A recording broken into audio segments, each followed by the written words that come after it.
వయస్సు అయిపోయాక వేరే స్త్రీని చెడగొట్టి వాళ్ళ చేత కూడా ఈ తప్పు చేయించేది. ఆఖరికి చేసిన పాపపు పనులకి కుష్ఠవ్యాధి వచ్చి ఒళ్ళంతా పుళ్ళు పడి తీసుకుని చనిపోయింది. నరకంలో నానా శిక్షలు అనుభవించింది. పరపురుషులతో సుఖించినందుకు ఎర్రగా కాల్చిన ఇనప స్తంభాన్ని కౌగిలించుకోమన్నారు. భర్తని చంపినందుకు ఇనప గదలతో కొట్టారు.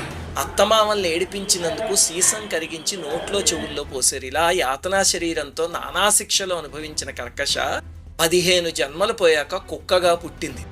ఆహారం కోసం అందరిళ్లలోనూ దూరితే కర్రలతో బాధేవారు. ఒక కార్తీక సోమవారం నాడు ఒక బ్రాహ్మణుడు పగలంతా ఉపవాసం ఉండి సాయంత్రం నక్షత్రాలను చూసి బలి అన్నం బయట పెట్టి ఇంట్లోకి వెళ్ళగానే ఈ కుక్కొచ్చి ఆ అన్నాన్ని తాకింది. అంతే.